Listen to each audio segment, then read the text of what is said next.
historia da facenda pública está chea de visións enfrontadas sobre a responsabilidade fiscal que teñen os gobernos. Hai unha primeira etapa que é precisamente a que coincide co nacemento e coa expansión do sector público na economía de mercado, séculos XVIII, século XIX, onde a visión predominante é aquela que considera que o gasto público é improductivo e que, polo tanto, os déficits han de ser os mínimos posibles. Non será ata o crack do ano 1929, cando as políticas fiscais comecen a expandirse despois da publicación desa teoría xeral de Keynes, e as políticas expansivas de gasto público van a ter un papel predominante durante as décadas dos 50 e dos anos 70. Non será ata finais dos 70 e principios dos 80 cando, de novo, as políticas liberais de gobernantes como Margaret Thatcher ou Reagan sexan de novo as predominantes e as que aposten pola retirada do sector público da economía por políticas moi liberais e, polo tanto, de diminución dese papel do sector público na economía do mercado. O novo keynesianismo volve a ter vigor a mediados dos anos 90 e a partir dese momento enfrontámonos a dúas grandes crises no século XXI onde a política fiscal ten un comportamento que poderíamos chamar bipolar. A primeira grande crise do século XXI é a crise financeira, unha crise que estivo marcada por un rigor ou unha necesidade de rigor nas contas públicas que se impuxo fronte a todas as demais visións que estaban enriba da mesa. Os teóricos, os especialistas na facenda pública non se poñen de acordo, hai quen considera que o equilibrio orzamentario é necesario para que se poida producir o crecemento, mentres hai outra corrente que apunta que precisamente durante as etapas de crise a expansión do gasto público é a que pode axudar á recuperación da economía e, por iso, son necesarios determinados niveis de déficit público que despois deberán correxirse.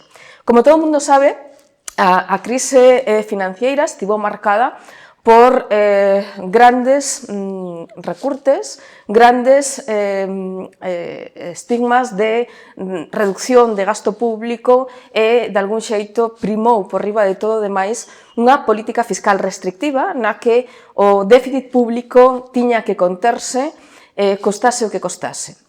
Un dato significativo é, por exemplo, o que pasou en España no ano 2011. Ese rigor orzamentario acabou sendo reflectido na propia Constitución española. Prodúxose por primeira vez un cambio constitucional que se aprobou no verán do ano 2011 e que marcaría os comportamentos, alo menos teóricos, da estabilidade orzamentaria dos distintos gobernos. O que pasa é que España non aproveitou a etapa de crecemento posterior a esa primeira crise do século XXI para equilibrar as súas contas. É dicir, había uns obxectivos de estabilidade orzamentaria, pero eses obxectivos foronse adaptando a unha realidade e non ao contrario.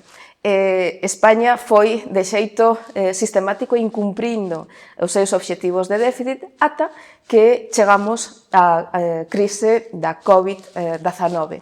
Esta crise atopou a este país, a España, co pé cambiado, un pé cambiado nun momento no que o paradigma volveu mudar e iso beneficiou as políticas que se puderon levar a cabo no momento máis duro desa crise da COVID-19, durante o ano 2020, durante o ano 2021 e tamén durante o ano 2022, a Unión Europea cambia completamente de paradigma económico e o que antes eran políticas fiscais moi restrictivas coa necesidade da contención dese gasto público tórnanse en políticas expansivas. É dicir, parece que de novo esas políticas keynesianas volven a estar en primeira liña e volven a marcar non só a política fiscal, senón incluso tamén a política monetaria e incluso tamén a grande política da Unión Europea a través diso que se denominou os fondos Next Generation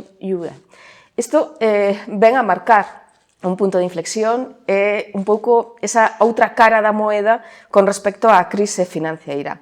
Neste momento, as regras fiscais están suspendidas. Isto que quere decir? Isto quere decir que os países non teñen límite de contención dese déficit público, nen sequera límite no seu nivel de endebedamento, o cal pode ser un alivio momentáneo, pero sen dúbida ten data de caducidade. A data de caducidade probablemente estea no ano 2023. Ese vai a ser o momento no que de novo a Unión Europea volva a exixir aos seus socios unha estabilidade orzamentaria e un equilibrio das súas contas públicas. Un equilibrio das súas contas públicas que virá acompañado dunha política monetaria restrictiva. Así pois, se no ano 2012 o que preocupaba dun xeito moi importante en España era o control da prima de risco, nesta crise aínda non escoitamos falar da prima de risco, porque a política monetaria expansiva do Banco Central Europeo o que fai é que todas as emisións de débeda pública que están neste momento emitindo, proxectando os gobernos da Unión Europea son mercados polo propio Banco Central Europeo. Pero que vai pasar cando isto non sexa así? Que vai pasar cando esa política monetaria, en vez de ser expansiva, pois empece a plegar e empece a recoller, non? Probablemente aqueles países máis endebedados van a ter que enfrontarse de novo a primas de risco. E que significa isto? É dicir, cal é o impacto que pode ter esta cuestión naqueles países que non volveron ao equilibrio orzamentario ou alo menos non corrixiron o enorme desequilibrio orzamentario que tivo sobre as contas públicas a COVID-19.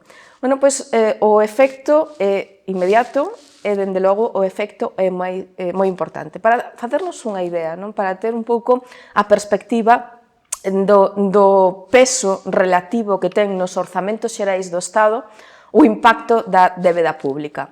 Para o ano 2022, os orzamentos proxectan un déficit público por riba do que estaría establecido nese pacto de estabilidade e crecemento, unha débeda pública que supera toda a produción anual do Produto Interior Bruto en España e isto significa que en gastos financeiros, é dicir, capítulo 3 de gasto, capítulo de gasto corrente dentro do orzamento xeral do Estado, significa máis ou menos 30.000 millóns de euros. Bueno, esta cifra pode non dicirnos moito, de xeito aillado, pero se a poñemos en comparación con outros datos orzamentarios, probablemente nos ilustre o peso e o impacto que teñen os gastos financeiros sobre o total do orzamento. Se sumamos todas as prestacións por desemprego que están previstas para o ano 2022, máis toda a política de vivenda, isto suma aproximadamente 25.000 millóns de euros. É dicir, 5.000 millóns de euros menos do que significan os gastos financeiros. Ou, se comparamos, por exemplo, eses 30.000 millóns cos pouco máis de 20.000 millóns que representa o custe salarial de todos os empregados públicos, podemos ter unha idea do impacto que teñen sobre as contas públicas o desequilibrio orzamentario ou manter desequilibrios orzamentarios de xeito recorrente. Entón, compre diferenciar dúas variables que vimos a utilizar nesta exposición, unha delas é o déficit público e outra delas é a débeda pública. Evidentemente, déficit e débeda están conectados, pero non é o mesmo. O déficit público é o desequilibrio anual que existe entre os ingresos e os gastos non financeiros cando os gastos superan a eses ingresos. Adoítase comparar a economía do sector público coa economía familiar, pero isto é un erro. O sector público ten ferramentas distintas ás economías familiares para poder actuar. E unha desas ferramentas é precisamente a emisión de débeda pública. É dicir, o sector público ten a capacidade de emitir a débeda que precisa para poder compensar eses gastos con eses ingresos, aínda que sexa de xeito extraordinario.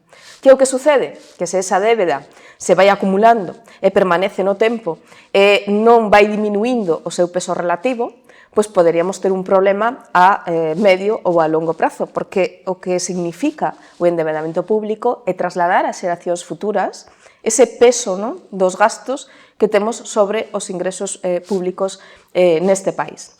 Así pois, máis alá de calquera das dúas correntes que temos expresado, máis alá de que en algúns momentos do tempo as políticas poidan ser expansivas ou recesivas, O que sí é certo é que o sector público ten que procurar un equilibrio de ingresos e gastos e, sobre todo, ten que procurar que o seu déficit público non se convirta en estructural, é dicir, que de xeito recurrente o seu gasto non este a superar sempre o seu ingreso non financeiro. De tal xeito que hai que tomar medidas, e as medidas que se teñen que tomar son medidas que non poden ir só nun lado do orzamento, teñen que ir, por unha banda, no lado dos ingresos e, por outra banda, no lado dos gastos. Se comparamos os datos de España en canto a gasto público, en canto a recaudación impositiva, podemos atopar cunha sorpresa, porque a nivel comparativo, España ten aproximadamente 4 puntos menos de gasto público sobre PIB que a media da Unión Europea. Ese diferencial de 4 puntos con respecto á media da Unión Europea non se debe a que non teñamos políticas de gasto en España, temos unhas políticas de gasto expansivas e un estado de benestar moi amplo. Un estado de benestar moi amplo, pero que ten que testar de cando en vez as súas políticas e, polo tanto, hai que facer unha avaliación continua do gasto público para ver aqueles aspectos que se poden mellorar e, polo tanto, eliminar todas as posibles ineficiencias que se poidan producir nese eido. No tocante aos ingresos públicos, igualmente, nos encontramos cunha fenda importante, significativa, con respecto á media dos países da Unión Europea. Estamos por debaixo na recaudación impositiva, pero non é porque teñamos tipos impositivos máis baixos nos principales impostos, senón que máis ou menos estamos nesa media de tipos impositivos. O que ocorre é que o noso sistema fiscal está cheo de bonificacións, de deduccións, de exencións, que acaban por modular finalmente esa recaudación impositiva, e a isto temos que engadirlle, evidentemente, o tema da fraude fiscal. En España, a fraude fiscal ten un impacto significativo sobre esa recaudación e iso o que leva é que os nosos ingresos estructurais sexan relativamente menores aos dos nosos socios europeos, cando máis ou menos deberán estar ao mesmo nivel sobre o Produto Interior Bruto. Así ben, hai marxe de actuación dabondo para que o déficit estrutural da economía española se corrixa e no ano 2023 estamos en mellores condicións de encarar esa recuperación, unha recuperación que ten que servir para acumular recursos suficientes para encararnos a unha próxima crise económica que chegará.